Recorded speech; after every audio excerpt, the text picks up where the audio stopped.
주님 평화. 예, 이 방송은 실시간 방송이 아니고 녹화입니다. 실시간으로 너무 제가 준비도 좀 미약하고 약간 부족한 부분이 많아서 일단 영상을 찍고 그리고 이제 다음날 당일 복음으로 올리려고요. 그게 또 더 그날 미사를 묵상하고 기도하시는 분들한테 도움이 될 것 같고, 일단은 이렇게 하려고 합니다. 좀 미흡한 점이 너무 많아서요. 제 기대는 좀 실시간으로 이렇게 사람들이 질문도 하고 서로 대화를 나누면서 하는 그 일반적인 그런 방송을 원했는데, 아직은 그게 되기가 어려운 상황이고, 그래서 좀 이렇게 하기로 했습니다. 사실은 제가 지금 몸 상태가 안 좋습니다. 장염이 걸려서요. 며칠 전에 상한 달걀을 후라이를 해서 먹고 있는데 형제가 그거 상한 것 같아 라고 얘기를 했는데, 먹지 말라고 했는데도 그냥 제가 코가 막혀서 냄새도 안 나고 뭐 먹을 때 잘 모르겠는 거예요. 그래서 대수롭지 않게 괜찮다고 하면서 3개를 먹었어요. 그리고 나서 이제 어제 오후부터 오늘 아침까지 정말 어마어마하게 쏟아내면서 이제 되게 힘들었습니다. 근데 걱정해주는 형제들이 약도 사다 주고 이온 음료도 사다 주고 또 죽도 끓여주고 해서 약 먹고 계속 누워 있으면서 좀 지금 많이 회복된 것 같아요. 그래서 이제 오늘 내일까지 좀 잘 다루면 될 것 같습니다. 그 체험을 하면서 2가지 좀 성찰이 됐어요. 하나는 내가 대수롭지 않게 여기는 것이 뜻하지 않게 좀 그런 큰 낭패를 보게 만들었잖아요. 교만했던 거죠, 사실. 형제들이 얘기를 해줬는데도 불구하고 제가 교만하게 그건 별거 아닌데 라고 생각하면서 제가 충분히 컨트롤할 수 있다라고 생각했는데 그게 안 된 거죠. 그래서 인간의 그 교만함이 항상 낭패를 불러요. 사업하다가 사업이 어려워지고 빚을 졌는데도 그것을 가족들에게 좀 말하지 않고 혼자 해결하겠다라고 하면서 이렇게 애쓰는 분들이 있어요. 좀 안타까우면서도 왜 그렇게 교만하게, 그게 자기 혼자 할 수 있었던 일이었으면 벌써 진작에 되었겠죠. 그게 안 되니까. 그리고 그걸 함께 나눌 수 있는 가족이 있고 사랑하는 이웃들이 있으면 그것을 함께 좀 어떻게 해결을 하고 좀 손해를 보더라도 정리를 할 수 있는 그런 용기가 필요한데, 끝까지 잃어버리지 않으려고 하는 것이 오히려 더 큰 낭패를 보는 경우가 많죠. 예를 들어 저도 약간 그런 마음으로 교만했던 것 같아요. 나는 건강하고 그 정도 먹어도 괜찮을 거라고 생각을 하고 했다가 속수무책으로 당하더라고요, 제가. 그럼 내 모습을 보면서 내가 자만하고 자신감하고 자만은 다르다라는 부분을 하나 깨달았고, 또 하나는 믿음이라는 부분도 생각을 해봤을 때 회개라는 부분이 어떻게 보면은 결국은 회개에 대한 결심은 나 스스로 해야 되는 거죠. 누가 하라고 해서 하는 게 아니고 하지 말라고 해서 하지 않는 게 아니라 내가 스스로 회개를 결심해야 되지만, 그 회개의 실천은 이웃과 사랑하는 이웃과 함께 하면서 그 연대를 통해서 회개의 실천 그리고 회개의 완성이 이루어진다라는 거. 그래서 하느님께서는 인간을 혼자 내버려 두지 않으시고 짝을 지어 주셨다라는 거. 그 부분이 생각이 납니다. 저 혼자서는 솔직히 속수무책으로 이 장염의 그 고통에서 벗어날 수가 없었어요. 근데 형제들이 이렇게 함께 해주면서 도움을 줬을 때 차도가 보이고, 이제 그리고 좀 더 내가 혼자 생각한 거 말고 형제들의 의견을 들으면서 치료도 받으려고 하고 하는 이런 변화가 일어나는 거잖아요. 마찬가지인 것 같아요. 회개를 나 혼자 결심했다고 회개가 완성이 되는 건 절대 아닙니다. 나 이제 회개했어 한다고 회개가 되는 게 아니라, 그 회개를 내가 실천함에 있어서는 나 혼자 하는 것이 아닌 형제들과 함께, 이웃과 함께, 사랑하는 이들과 함께 할 때 진짜 회개를 할 수 있다라는 그런 성찰을 좀 해보게 됩니다. 오늘 복음은 이제 프란시스코 하비에르 대축일입니다. 프란시스코 하비에르는 그 일본에서도 선교를 하셨고 선교사의 수호 성인이기 때문에 또 대축일로 이렇게 우리나라 같은 곳에서는 대축일로 이렇게 이 성인을 기념하고 있습니다. 마태복음 9장 27절에서 31절 말씀이에요. 그때 예수님께서 길을 가시는데 눈먼 사람 둘이 따라오면서 다윗의 자손이시여 저에게 자비를 베풀어 주십시오 하고 외쳤다. 예수님께서 집 안으로 들어가시자 그 눈먼 이들이 그분께 다가왔다. 예수님께서 그들에게 내가 그런 일을 할 수 있다고 너희는 믿느냐 하고 물으시자 그들이 예 주님 하고 대답하였다. 그때 예수님께서 그들의 눈에 손을 대시며 이르셨다. 너희가 믿는 대로 되어라. 그러자 그들의 눈이 열렸다. 예수님께서는 아무도 이 일을 알지 못하게 조심하여라 하고 단단히 이르셨다. 그러나 그들은 나가서 예수님에 관한 이야기를 그 지방에 두루 퍼뜨렸다. 주님의 말씀입니다. 예, 저는 이 복음 텍스트에서 두 가지를 이렇게 나누고 싶어요. 하나는 이 눈먼이들의 절박함입니다. 이 두 사람은 앞이 보이지 않아요. 근데 예수님을 따라가고 있어요. 지팡이 짚고. 어떻게 따라갈 수 있었을까요? 보이지를 않는데. 몰라요, 우리는. 예수님의 따라가는 길을 정확하게 따라갔을지 아니면 뭐 반대길로 가거나 뭐 좌측으로 빠졌을지 우리는 모릅니다. 게다가 예수님이 가실 때 한적하게 룰루랄라 혼자 혹은 한두 명 수행원 데리고 가신 게 아니란 말이에요. 예수님이 가시는 길에는 늘 사람들이 뒤따랐죠. 사도들, 제자들, 수많은 군중들, 병자들. 그 틈에 끼어서 예수님을 따라간다는 게 눈이 안 보이는데 쉽지 않았을 거예요. 얼마나 힘들고 어려운 길이었겠어요. 그렇게 해서 예수님 집 안까지 그들이 따라옵니다. 그 절박함이 대단하죠. 그리고 그 절박함이 정말 단순한 그러나 보다 더 완전한 믿음의 고백으로 이어지죠.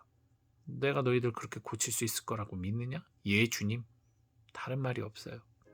주님 고쳐주시면 제가 앞으로 11조를 잘 내고 제가 매 회당에서 제가 헌금을 하고 뭐 어떻게 하겠습니다. 조건 없었어요. 그냥 예 주님 이 한마디로 그들의 믿음을 드러냅니다. 그리고 예수님께서 치유해 주시죠. 우리 흔히 절박하면 기도를 많이 해요. 절박하면서 나오는 기도가 있죠. 근데 그냥 절박한 것과 진짜 절박한 것의 차이가 있어요. 그냥 절박할 때는 아마 여러분도 그런 경험이 있을 거예요. 저도 있고 조건을 걸어요. 주님 이 어려움을 이 고통을 면하게 해주시면 제가 앞으로 이렇게 저렇게 하겠습니다. 혹은 이런 거 안 하겠습니다. 반대적인 것도 있죠. 주님 제가 100일 기도를 할 테니 54일 기도를 할 테니 9일 기도를 할 테니 주님 이걸 들어주세요. 그것도 나름 절박해서 하는 기도인데 그 절박함은 어떤 겁니까? 계산적인 거잖아요. 만약 내 아이를 지금 수술을 하고 있는데 되게 어려운 수술을 하는데 낫게 해주십시오. 그러면 제가 앞으로 성실하게 신앙생활 하면서 미사 열심히 다니겠습니다. 아이가 만약에 안 나면 거기서 이미 나의 믿음은 갈라져 있는 거죠. 금이가 있는 거예요. 절박한 믿음이 아닌 거예요. 진짜 믿음은 아닌 거예요. 그건 조건적인 믿음이니까 사실은 그거는 솔직히 죄송한 얘기지만 그건 가짜 믿음이에요. 믿음이 아니에요. 하나님 갖고 시험하는 거지. 그래서 진짜 절박함 그러면 어떤 거로 생각을 하시면 되냐면 야곱이 천사하고 씨름했을 때를 좀 생각하시고 그리고 내가 물에 빠졌을 때를 생각해 보시면 그때 내가 뭐라고 얘기를 하는지. 야곱 죽어도 안 보냈어요. 축복해달라고. 물에 빠지면 어떤 사람이 물에 빠져서 지금 죽기 직전인데 저기 사람을 보고 나 지금 구해주시면 제가 500만 원을 드리겠습니다. 나를 구해주시면 제가 앞으로 당신 집에 제가 큰 뭐 좋은 선물을 하나 보내드리겠습니다. 차를 사드리겠습니다. 그런 말 하는 사람이 세상에 어디 있어요? 살려주세요지. 그죠? 오죽하면 물에 빠졌을 때 누가 구하러 오는 사람이 죽는 경우도 많다잖아요. 하도 그냥 살기 위해서 그 사람을 붙잡아가지고 그 사람도 헤엄을 못 쳐서 죽는 경우가 많다잖아요. 절박하면 체면도 없고 어떤 뭐 자존심도 없고 뭐 그 사람 내가 저 사람이 나를 구하러 오니까 내가 저 사람을 위해서 몸에 힘을 빼고 중 떠 있으면서 그 사람에게 몸을 맞춰야지, 이런 생각하는 사람은 없어요. 절박하면 그냥 매달리는 겁니다. 마찬가지입니다. 오늘 이 맹인들의 모습처럼 우리가 절박하게 주님께 매달릴 때는 조건이 없는 거예요, 사실. 그것이 절박함을 통해서 보여줄 수 있는 진짜 믿음인 거예요. 우리의 믿음의 근간은, 가장 근본적인 믿음은 그거잖아요. 예수님의 그 십자가와 죽음과 부활, 영원한 생명, 이게 우리가 지금 근본적으로 믿는 그 믿음이 있는데, 그것과 그 안에, 그 믿음 안에, 그 바탕 안에 우리가 또 가져야 될 믿음이 일상 속에서의 믿음이거든요. 그리고 이 믿음은 사실 사랑이 동반돼야 돼요.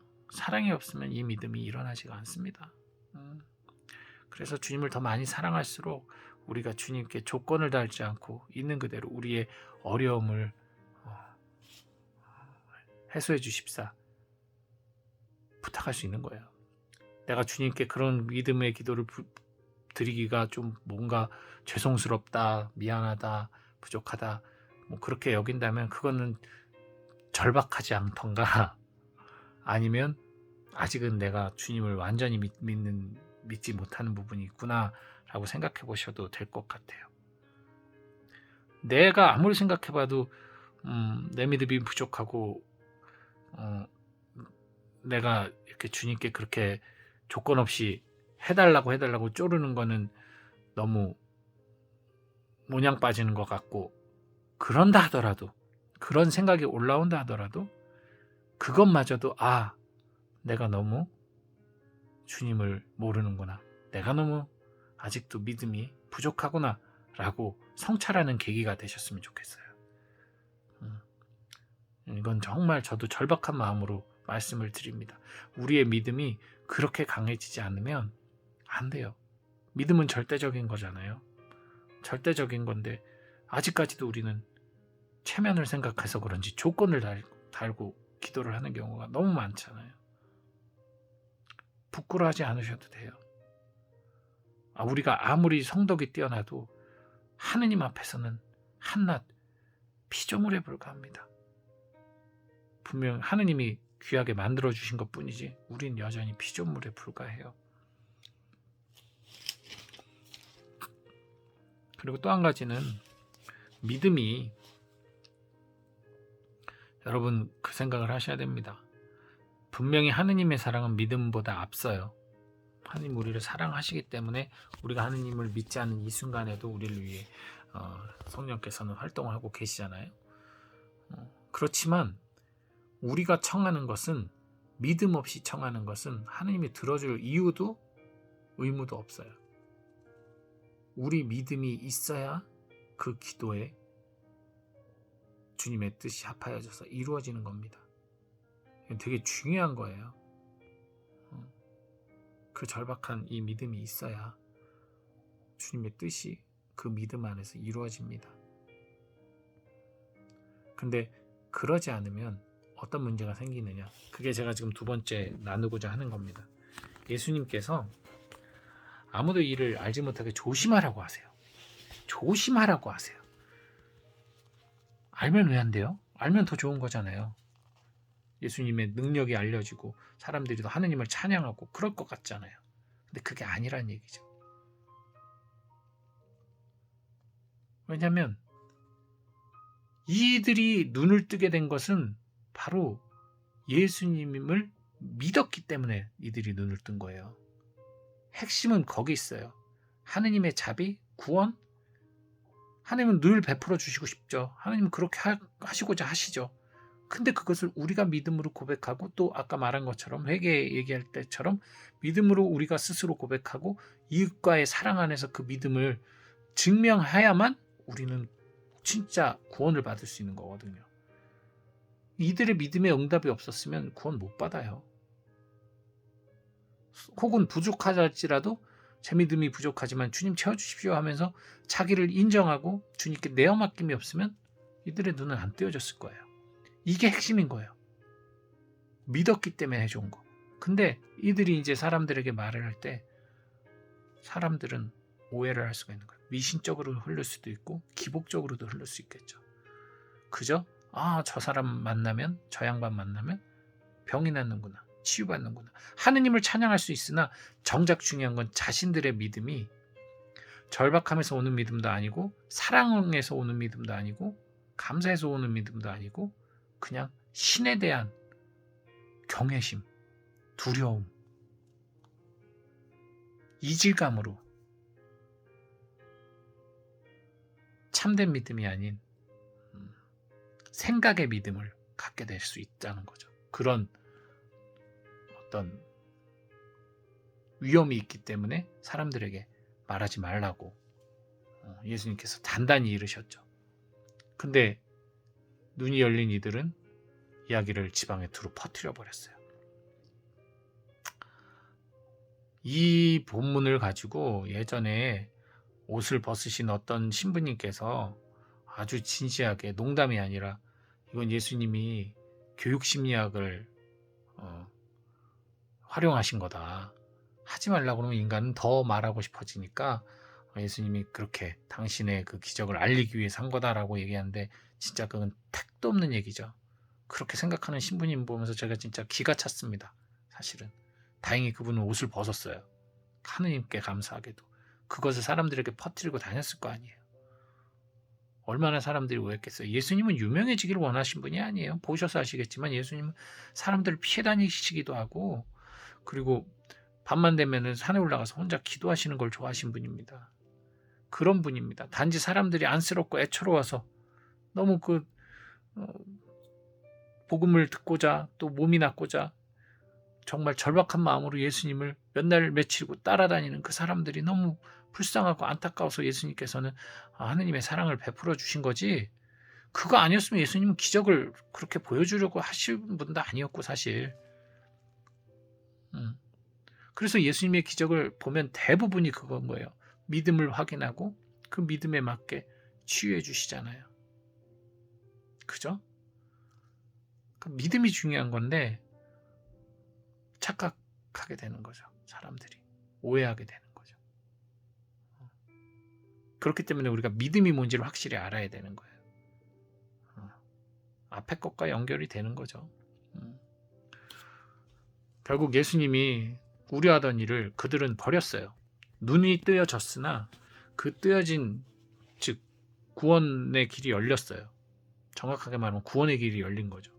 그리고 이것을 보면 그들이 퍼뜨리고 다닌 게 복음 선포일 수도 있어요. 복음 선포일 수도 있는데 예수님께서 조심하라고 한 데는 이유가 있는 겁니다. 복음 선포는요. 내가 체험한 나의 기적을 이야기하는 게 아니에요. 그것이 얼마나 많은 경우에 사람들에게 오역되고 그리고 오염돼서 전달되는지 몰라요. 나의 개인적 체험은 내 것이지 절대 남의 것이 될 수 없어요. 그래서 조심해야 되는 거예요. 이들이 눈이 띄어진 체험에서 이들이 그래서 주님을 알아보고 예수님을 하느님의 아들로 받아들이고 구원의 어떤 주님으로 메시아로 받아들였다고 쳐요. 그래서 그들이 사람들한테 얘기를 했어요. 메시아를 만났다. 그 눈을 치유해줬어. 눈을 낫게 해줬어. 듣는 사람에 따라 얼마나 많이 해석이 달라지겠어요. 마법을 부렸다부터 시작해서 사탄이 시켰다. 그 당시도 그랬잖아요. 그죠? 그래서 자신의 그 눈 띄어진 그 기적을 통해서 사람들에게 예수님을 알리는 것이 아니라 눈을 띄어짐으로 인해 하느님이 나를 얼마나 사랑하는지를 알고 그 사랑을 이웃에게 나눔으로써 이 기적을 선포해야 되거든요. 예수님께서는 그걸 주의하라고 말씀하신 것 같아요. 그래서 자기의 어떤 영적 체험 그것을 그냥 체험으로 나 이런 거 했어요. 저런 거 했어요. 라고 얘기하는 거 정말 조심해야 됩니다. 저도 예전에 어떤 이런 사적 체험들 그런 거를 좀 그냥 뭐 좋은 체험이니까 하느님을 만나게 된 계기 또 주님의 말씀을 들은 것 뭐 그 체험을 통해 주님을 좀 더 내가 이렇게 내적으로 깊게 깨닫게 되는 것 뭐 이런 것을 얘기하기 위해서 그 사적 체험들을 얘기를 했더니 그 신자 열성적인 신자들 중에 몇몇은 그 체험에 완전히 눈이 마음이 쏠려가지고 어떤 그런 기적이 자기에게 일어나길 바라고 그런 것이 안 되는 자기 자신에 대해서 막 불만스러워하고 그런 일들이 있었거든요. 몇 번이나 있었어요. 그것도 예를 들면 흔히 뭐 신부님 너무 좋으시대 하면은 그 신부님에게만 가서 안수를 받아야 되고 뭐 이런 분들도 있거든요. 그러지 않으면 불안해하고 도대체 누가 그런 얘기를 했는지 그건 누구한테 그런 얘기를 들어서 하는 거거든요. 그게 영험하대. 그 어디 동자가 영험하대. 무슨 도령이 영험하대. 그거하고 뭐가 달라요? 그 신부님 아주 그냥 그 신부님 영적으로 충만해서 그 신부님한테 안수 받으면은 뭐 그래가지고 그거 쫓아다니면서 안수 받는 분들이 있잖아요. 그런 말을 하는 사람 자기가 그분한테 그런 체험을 받았으면 자기만 그렇게 받으면 돼요. 굳이 다른 사람들에게 제대로 전달하지 못해서 그 사람들이 미신으로 빠지게 만드는 그래서 그 사람들을 죄 속으로 그 신부를 우상으로 만들고 그 신부는 원치도 않는데 그 신부를 우상으로 만들고 하나님에게서 멀어지게 하는 거예요. 그거는.